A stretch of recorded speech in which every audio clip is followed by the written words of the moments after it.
साल 2019 में जब बीजेपी शानदार जीत के साथ दोबारा सत्ता में आई तो उसके कैबिनेट में काफ़ी फेरबदल हुए। कई नए नाम भी शामिल किए गए और कुछ बड़े और पुराने नामों को उस फहरिस्त से हटा दिया गया। लेकिन इन्हीं सब के बीच कुछ मिनिस्ट्रीज ऐसी भी थीं जिनमें 5 साल पूरे होने पर भी कोई बदलाव नहीं किए गए।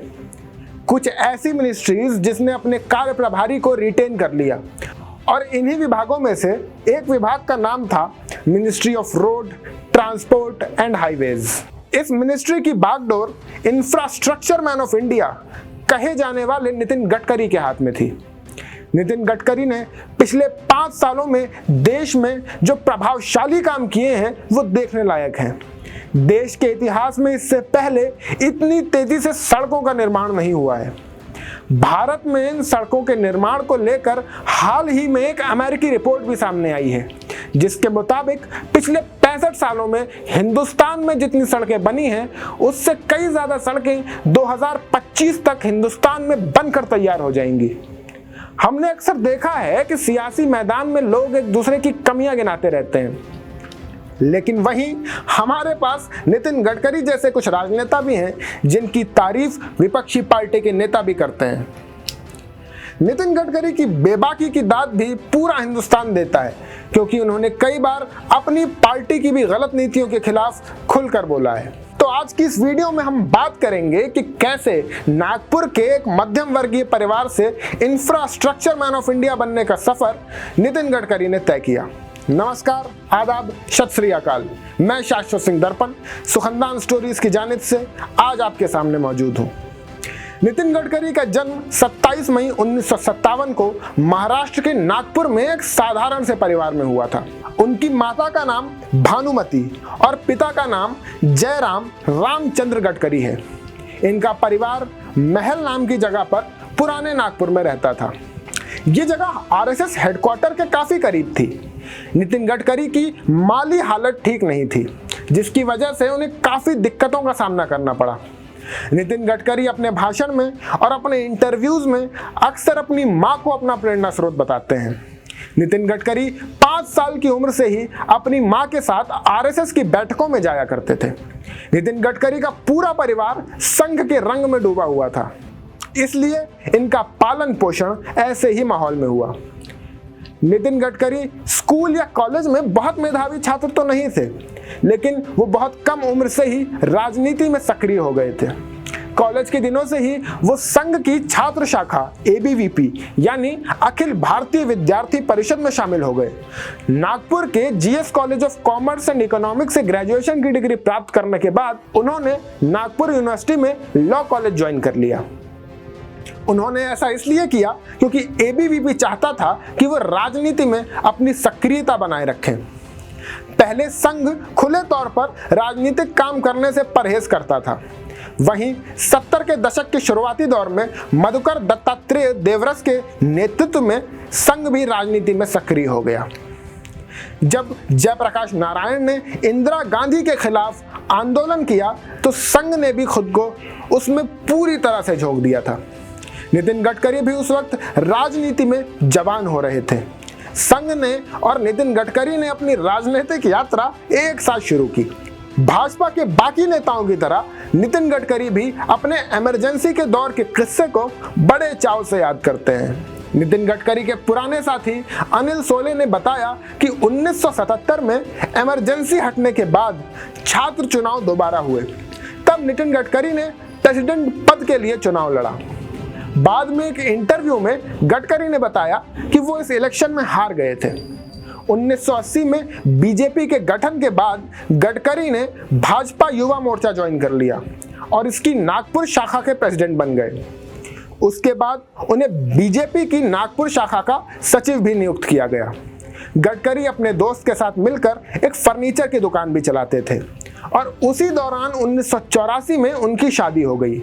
1985 में गडकरी ने नागपुर वेस्ट से महाराष्ट्र विधानसभा का चुनाव लड़ा, जो बीजेपी के लिए चुनावी कब्रगाह मानी जाती थी और जैसा कि सबको उम्मीद थी वो वहां से बहुत बुरी तरीके से हार गए।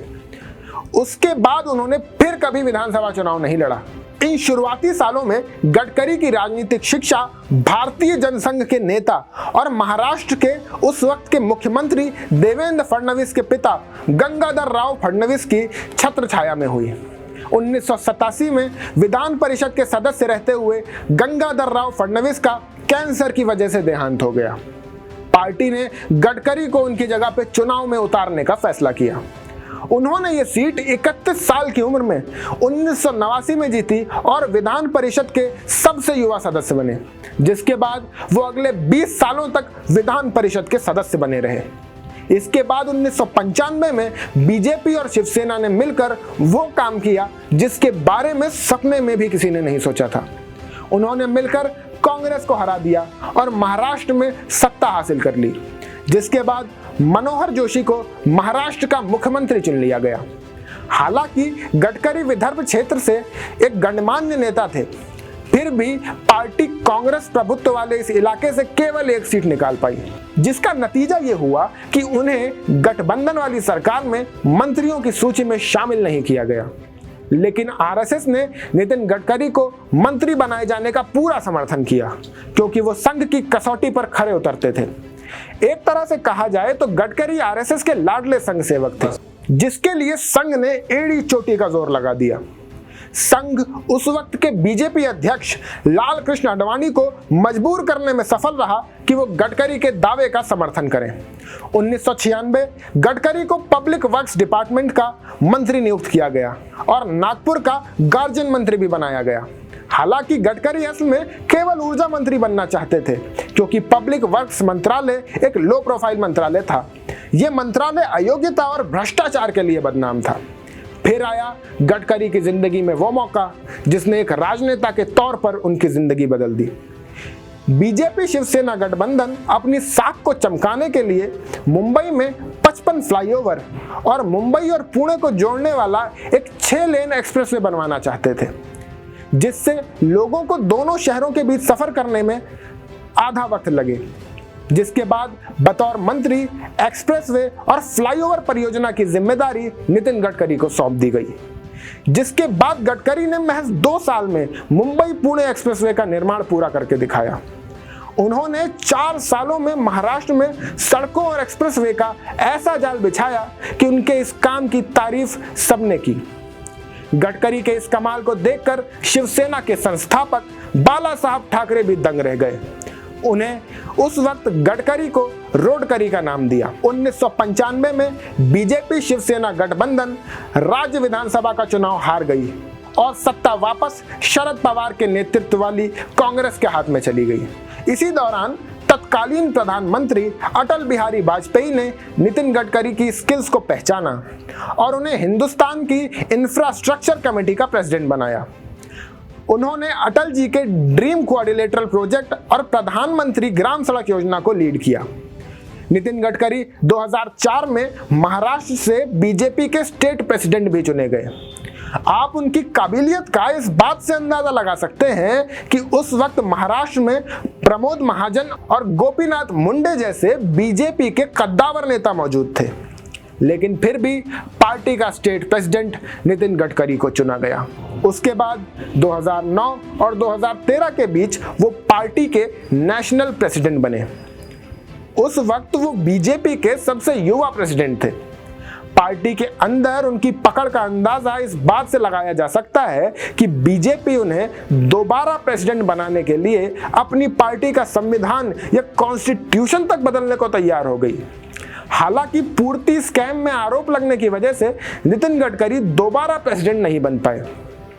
उस वक्त इंडिया अगेंस्ट करप्शन में प्रशांत भूषण और अरविंद केजरीवाल ने नितिन गडकरी की कंपनी पूर्ति पावर एंड शुगर लिमिटेड पर गलत तरीके से फाइनेंस हासिल करने का आरोप लगाया था। हालांकि बाद में ये आरोप गलत साबित हुए और केजरीवाल को गडकरी से पब्लिकली माफी मांगनी पड़ी। इसके बाद कांग्रेस नेता दिग्विजय सिंह ने 2012 में यह आरोप लगाया था कि गडकरी के अजय संचेती के साथ कॉमर्शियल रिलेशंस हैं, जिसकी वजह से अजय को कोल ब्लॉक एलोकेशन में 450 करोड़ का फायदा पहुंचाया गया। हालांकि इन सब आरोपों की वजह से बीजेपी और संघ में गडकरी का समर्थन कुछ कम हुआ, लेकिन सब होने के बावजूद एमजी वैद्य और मोहन भागवत गडकरी की तरफदारी करते रहे। कुछ पॉलिटिकल एक्सपर्ट्स का यह भी कहना है कि 2014 में नितिन गडकरी बीजेपी की तरफ से प्राइम मिनिस्टर फेस की रेस में आगे थे, लेकिन नरेंद्र मोदी ने उनके सपनों पर पानी फेर दिया। उसके बाद 2014 लोकसभा इलेक्शन में नितिन गडकरी ने नागपुर लोकसभा की सीट से इलेक्शन लड़ा और भारी मतों से जीत दर्ज की। सालों से नागपुर पर किसी आदमी का इतना प्रभाव नहीं देखा गया था। इस चीज से एक बात तो साफ थी कि पार्टी के अंदर और बाहर गडकरी के ऊपर जितना भी कीचड़ उछाला गया हो, जनता की नजर में उनका दामन साफ ही था। इस जीत के बाद उन्हें बीजेपी सरकार की कैबिनेट में शामिल कर लिया गया। गडकरी के साथियों ने बताया कि गडकरी उम्मीद कर रहे थे कि नई कैबिनेट में वो रेलवे, सड़क परिवहन और जहाज रानी तीनों मंत्रालय संभालेंगे। हालांकि उन्हें अपना पसंदीदा मंत्रालय रेलवे नहीं मिला, पर केंद्रीय सड़क मंत्री उन्हें बना दिया गया। इसके बाद नितिन गडकरी ने देश की तस्वीर किस तरह बदल दी, ये बात तो हम सभी जानते हैं। कुछ ही सालों में देश में सड़कों और हाईवे का जिस तरह से विकास हुआ, उसकी तारीफ पूरी दुनिया करते नहीं थक रही है। लेकिन इसके बावजूद क्या आप जानना चाहते हैं कि नितिन गडकरी के ऐसे कौन से प्रोजेक्ट्स और काम थे जिनकी वजह से वो लोगों में इतने पसंदीदा बन गए? और क्या नरेंद्र मोदी के बाद नितिन गडकरी प्रधानमंत्री पद के अगले दावेदार हो सकते हैं? अगर आप इन सभी सवालों के जवाब जानना चाहते हैं और चाहते हैं कि हम इस पर एक डिटेल्ड और फैक्टफुल वीडियो बनाएं, तो हमें कमेंट सेक्शन में जरूर बताइए। अगर आपको ये वीडियो पसंद आई हो तो इसे लाइक करें और अपने दोस्तों के साथ जरूर शेयर करें। मैं आपका दोस्त शाश्वत सिंह दर्पण फिर मिलूंगा किसी नई शख्सियत के बारे में बात करने के लिए और देश की चुनावी सरगर्मियां आप तक पहुंचाने के लिए। बहुत बहुत धन्यवाद।